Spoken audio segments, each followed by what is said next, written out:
మీ పిల్లల డాక్టర్ కల డబ్బు వల్ల ఆగిపోవద్దు. కేవలం 18 లక్షల నుంచి ఎంబీబీఎస్ విదేశాల్లో.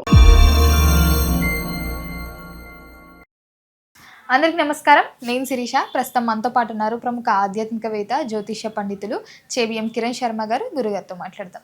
నమస్కారం గురుగారు. శుభమస్తు, అఖండ ఐశ్వర్యమస్తు. గురుగారు, ఆగస్టు మాసంలో వృషభ రాశి వారికి ఎలా ఉందంటారు? ఎలాంటి జాగ్రత్తలు తీసుకోవచ్చు అంటారు? ఆర్థిక పరంగా, ఆరోగ్యపరంగా ఈ మాసం ఎలా ఉంటుందంటారు వీరికి? వృషభ రాశి వారికి దాదాపుగా ఈ ఆగస్టు 2026 మాసం మొత్తం కూడా మంచి ప్రయోజనాలే ఉన్నాయి. దాదాపుగా వీరికి అనుకోవాలంటే మీరు 3వ వారంలో చాలా మంచి ప్రయోజనాలు, మిగతా 3 వారాలు యావరేజ్గా ఉన్నాయి. అదేంటి సార్ చాలా సూపర్ అన్నారు, మళ్ళీ యావరేజ్ అంటున్నారు అనేటువంటి డౌట్ రావచ్చు. యావరేజ్గా ఉన్నాయంటే మిమ్మల్ని మీరు ప్యూరిఫై చేసుకునేటువంటి సమయం. You have to purify your self. అంటే సెల్ఫ్ రికగ్నైజేషన్, సెల్ఫ్ రిజిస్ట్రేషన్, ఇవన్నీ కూడా మీరు చేసుకునే ప్రయత్నంలోనే మీకు అనుకూలమైన ఫలితాలు చెప్తాను. కాబట్టి కాస్త మీరు ఆలోచన విధానాన్ని, దృక్పథాన్ని మార్చుకోవడానికి, పెంచుకోవడానికి పనికొచ్చే సమయం చెప్తాను.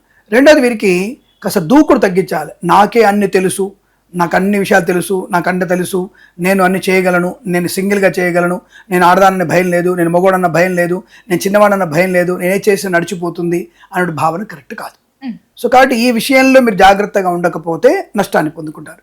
రెండోది, ఈ రాశి వారికి ఏదైనా ముఖ్యమైన సలహా అని చెప్పాలనుకుంటే, మీరు అడిగినట్టయితే వీరు ముఖ్యంగా సమయ పాలన సరిగ్గా లేకపోవడం వల్ల, బద్ధకం వల్ల, ఈ ఈ రెండింటి విషయాల్లో వీరు చాలా నష్టపోయే అవకాశం ఉంటుంది. సమయపాలన లేకపోవడం, టైం సెన్స్ లేకపోవడం, అట్ ద సేమ్ టైం వీరికి లేజినెస్, చాలా లేజినెస్ ఉండడం వల్ల ముఖ్యమైన కార్యక్రమాలు వాయిదా పడడం వల్ల ఆర్థిక నష్టం. ముఖ్యమైన కార్యక్రమాలు వాయిదా పడడం కాదు, ఫెయిల్ అవుతాయి కూడా. ఇంట్రెస్ట్ అన్నటువంటి భావనతో అవతల వాళ్ళు వేరేకి టెండర్కో దానికో దీనికో మారిపోయే అవకాశాలు ఉంటాయి. అప్పుడు వీరికి అనవసరమైనటువంటి ఆర్థిక నష్టాన్ని, సంఘంలో పేరు కూడా పోగొట్టుకునే అవకాశం ఉంటుంది. ముఖ్యంగా సినిమా రంగంలో ఉన్న వ్యక్తులు మాత్రం చాలా ప్రాబ్లమ్స్ ఉండే అవకాశం. ప్రాబ్లమ్ మీన్స్ టైం సెన్స్ లేకపోతే. ఇప్పుడు కెమెరామెన్ కానివ్వండి, ఇంకేదైనా ఆర్టిస్టులు కానివ్వండి. సో అఫ్ కోర్స్ ముందుగానే అందరూ వస్తారు, కానీ ఈసారి ఉన్నటువంటి కొద్ది పెద్ద పెద్ద సినిమాల్లో ఆలస్యం కనుక అయితే మాత్రం సినిమా రంగంలో మీకు కాల్ షీట్స్ దొరకడం కూడా కష్టమైపోతుంది, పెద్ద పెద్ద హీరోయిన్లవి కూడా. ఇక్కడ ఆ విషయంలో కాస్త జాగ్రత్తగా ఉండే ప్రయత్నం చేయడం మంచిది. కెమెరామెన్తో పాటు ఉంటే సరిపోద్దిగా, సమయపాలన పెట్టుకుంటే చాలా మంచిది కదా. అలాంటి ప్రయత్నం చేస్తే సినిమాలో ప్రయోజనాన్ని పొందుకుంటారు, సక్సెస్ సాధించే అవకాశం ఉంటుంది. అలాగే కళాకారుల క్రీడగా అభివృద్ధి ఉంటుంది, సినిమా రంగంలో వ్యాపార వృద్ధి ఉంటుంది. చిత్రం విడుదల చేయాలనుకుంటే 3వ వారంలోనే విడుదల చేయండి. కొత్త చిత్ర నిర్మాణం ప్రారంభం చేయాలనుకుంటే కూడా 3వ వారం ప్రారంభం చేయండి. 1, 2, 4 వారాల్లో కాస్త సమయ పాలన. అలాగే విద్యార్థులు కూడా కాంపిటేటివ్ ఎగ్జామినేషన్స్ ఉంటే చాలా జాగ్రత్తగా ఉండాలి. ఇతరుల మీద ఆధారపడితే నష్టం. మీకై మీరు రాస్తే బెస్ట్ ర్యాంక్ వచ్చే అవకాశం, అంటే బెటర్ ర్యాంక్ వచ్చే అవకాశం ఉంటుంది, ది బెస్ట్ ర్యాంక్ కాదు. సో ఇతరుల మీద ఆధారపడితే 0 rank. So choice is yours. కాబట్టి ఎవరి మీద ఆధారపడకుండా, నేను వాడికి ₹1,00,000 ఇచ్చేసాను, నాకు వాడు కెమెరాలు చెప్పేస్తాడు, మాస్ కాపింగ్ వచ్చి నా కళ్ళల్లో కెమెరా పెడతాడు, నా కళ్ళలో ఎక్స్రే కనపడుతుంది, నేను ఓఎంఆర్ షీట్లో టిక్ పెట్టేస్తాను, నాకు ఫస్ట్ ర్యాంక్ నాదే, తర్వాత ఫస్ట్ ర్యాంక్ మీద తర్వాత 0 ర్యాంక్ కూడా మీదే ఉంటుంది. సో కాబట్టి అటువంటి వాటి మీద ఆధారపడడం వల్ల మీకు నష్టాన్ని పొందుకునే అవకాశం. ప్రేమ కలాపాలు ఇబ్బంది కలిగించడం, అయిన వారికి దూరంగా ఉండడం ప్రమాదాన్ని కలిగిస్తుంది. అంటే అయిన వారిని, ఇప్పుడు చెడ్డవారితో స్నేహం ఎంతనో అయిన వారికి దూరంగా ఉండడం కూడా నష్టాన్ని కలిగిస్తుందిగా. సో కాబట్టి ఈ రకమైనటువంటి భావన, అయిన వారితో దూరంగా ఉండేటువంటి ప్రయోజనాన్ని కొద్దిగా పొందుకుంటారు, దానివల్ల నష్టం. ఎందుకంటే నాకు తెలుసు, నేను అని చేయగలను అనేటువంటి ఒక రకమైనటువంటి ఒక అహంకారం, దురహంకారంతో ప్రవర్తించే అవకాశం ఉంది. కాబట్టి దాన్ని తగ్గించుకోండి, ఆ విషయాన్ని గమనించుకోండి. చాలా విద్యాలాభం ఉంది, ఉద్యోగ లాభం ఉంది, సోషల్ మీడియా, శాటిలైట్, జర్నలిస్టుల వారికి, సీనియర్ సిటిజన్స్కి, మహిళా మండలికి లాభాలు. Automobile, electronic, electrical, construction, real estate, మద్యపానం, హోటల్ వ్యాపారం, చేనేత కార్మికులకి, మత్స్య కార్మికులకి, రొయ్యలు చేపల చెరువుల వారికి, పెట్రోలియం, బేకరీ, నూనె పదార్థాలు కానివ్వండి, ఫార్మా ఇండస్ట్రీలో, సిమెంట్ కర్మాగారంలో పనిచేసే వాళ్ళకి వ్యాపారపరంగా, వృత్తిపరంగా బాగా ఉంది, దానికి ఎటువంటి ఇబ్బంది ఏం లేదు. మంచి వ్యాపార లాభం ఉంది. వ్యాపారాన్ని ఎక్స్టెన్షన్ చేసే అవకాశం కూడా చాలా బలం కనబడుతుంది. మధ్యవర్తిత్వం నుంచి బయటపడతారు. ఇంతకుముందు సెక్యూరిటీ సంతకాలు పెట్టుంటారుగా, దాని నుంచి బయటపడేటువంటి అవకాశం కూడా ఉంటుంది. వాహన యోగం ఉంటుంది, మంచిగా వాహనం కొనుగోలు చేసే ఒక 3వ వారంలో కొనండి, చాలా మంచిది. సెకండ్ హ్యాండ్ వాహనాన్ని కొనుగోలు చేయకూడదు, మంచిది కాదన్న విషయాన్ని గమనించాలి. But share market, speculation, communities, crypto currency, bit coin, ఇవి 1, 2, 4 వారాల్లో బాగుంది. లాటరీలకు మాత్రం దూరంగా ఉండండి 1, 4 వారాల్లో.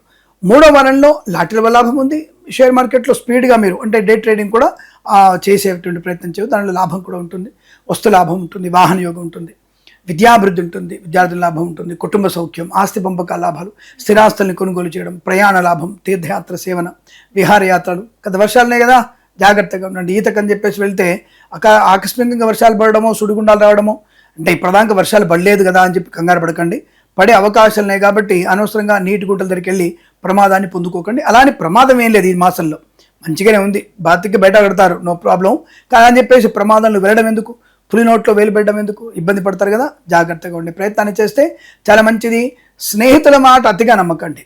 At the same time consultancy ఆధారపడవచ్చు, బట్ వెనక ముందు ఆలోచించుకోవాలి. ప్రేమ కలాపాలు కూడా మంచి ప్రయోజనాన్ని కలిగించే అవకాశం ఉంటుంది. అలాగే ఈ మనకి ఈవెంట్ చేసే వారికి కూడా కొత్త ఈవెంట్స్ వచ్చే అవకాశాలు, విదేశాల్లో ఉన్న వారికి విద్య, ఉద్యోగ, వ్యాపారంలో లాభం వచ్చే అవకాశం, స్థిరమైన నివాసం అంటే ఏదైనా గ్రీన్ కార్డు కానీ PR కానీ పొందుకునే అవకాశాలు కూడా ఉంటాయి. ప్రయాణ లాభం రావడానికి అంటే స్వదేశానికి వచ్చి మళ్ళీ విదేశాలకు వెళ్ళగలిగేటువంటి ప్రయోజనం కూడా ఈ రాశి వారికి అనుకూలంగా ఉంటుందని చెప్పవచ్చు. తప్పకుండా ఈ మాసంలో వీరికి లాభాలు ఎక్కువగా ఉన్నాయి. ఆరోగ్యపరంగా ఎలా ఉంటుందండి? మంచి ఆరోగ్యవంతులు. అంటే ఇంతకుముందు నేను ఆ శస్త్రచికిత్సకి దారితీసేటువంటి అనారోగ్యం ఉంటే కూడా శస్త్రచికిత్స అవసరం లేకుండానే ఆరోగ్యవంతులుగా మారే అవకాశం బలంగా ఉంటుంది చెప్పవచ్చు. ఆర్థిక పరంగా ఎలా ఉంటుందండి? ధనయోగాలు ఇందాక చెప్పాం కదా, వ్యాపారంగా ధనలాభం ఉంటుంది, కుటుంబ పరంగా ధనలాభం ఉంటుంది, అనుకూల గృహయోగం ఉంది కదా. గృహయోగం ఉందంటే ధనలాభం ఉన్నట్టే కదా. మరి గురుగారు రైతులకు ఎలా ఉంటుందంటారు ఈ మాసంలో? పూలు పళ్ళు కూరలు పండించే వారికి, సూపర్ మార్కెట్ కిరాణా వ్యాపారంలో కానీ, అలాగే రైతన్నలకి మంచి సానుకూల పరిస్థితులు ఉన్నాయి. అంటే వర్షాభావ పరిస్థితుల వల్ల కాస్త మనకి ధాన్యపు పంటలు వేసుకోవడం, 30 నుంచి 90 రోజుల మధ్యలో పండేటువంటి పంటలు వేసుకోవడం వల్ల ప్రయోజనం. ఎందుకంటే ఆల్మోస్ట్ 4 నెలల్లో 2 నెలల వర్షకాలం వెళ్ళిపోయింది. సో 2 నెలల వర్షకాలం వెళ్ళిపోయింది కాబట్టి మిగిలిన 2 నెలల మీద ఆధారపడితే వరి అంతగా రాదు, ఎందుకంటే అది 150 రోజుల పంట. ఒకవేళ వరి పంట వేయాలనుకున్నా మీరు తెలంగాణ సోనా లాంటిది వేస్తేనే కొద్ది లాభం, అది బాగా ఉంటుంది. మిగతా పంటలకు అంత ప్రయోజనం అనేది కొద్ది కష్టం. టొమాటో, క్యాబేజీ లాంటివి కూడా మంచి ధరలు పలికే అవకాశం. చామంతి పూలు, బంతి పూలకి రేటు బాగా ఉంటుంది. రాబోయేది వరలక్ష్మి వ్రతాలు, శ్రావణ వ్రతాలు, మంగళవారాలు కాబట్టి అందరూ తప్పకుండా ఆడపిల్లలందరూ కూడా తప్పనిసరిగా ఇంటికి అందంగా అలంకరించుకునే అవకాశం ఉంటుంది. తర్వాత భాద్రపద మాసం, వినాయక చవితి ఉత్సవాలు, తర్వాత అమ్మవారి నవరాత్రి ఉత్సవాలు ఇలా కంటిన్యూగా ఉన్నాయి కాబట్టి బంతి, చామంతి రెండింటికి కూడా, కనకాంబరాలకు కూడా మంచి ధర పలికే అవకాశం ఉంటుంది. రైతులకి మంచిదే, లాభమే అని చెప్పవచ్చు. మరి ఈ మాసంలో ఏ దైవనామస్మరణ బాగుంటుంది? తప్పకుండా ఈ వృషభ రాశి వారు అమ్మవారి ఆరాధన ఎక్కువగా, అమ్మవారిని ఎక్కువగా పూజిస్తే మంచి ప్రయోజనాన్ని పొందుకుంటారు. అందులోనూ లక్ష్మీ ఆరాధన చాలా మంచిదని చెప్తాను. ఈ మాసంలో లక్ష్మీ ఆరాధన చేస్తే చాలా మంచివారు. అలాగే లక్ష్మీ శ్రావణ మాసం కదా, అనుకూలంగా ఉండే అవకాశాలు బలంగా ఉంటాయని చెప్పవచ్చు. గురుగారు, మొత్తం మీద వృషభ రాశి వారికి మాసంలో ఎలా ఉంది, ఎలాంటి జాగ్రత్తలు తీసుకోవాలి తెలియజేసినందుకు ధన్యవాదాలు. శుభమస్తు.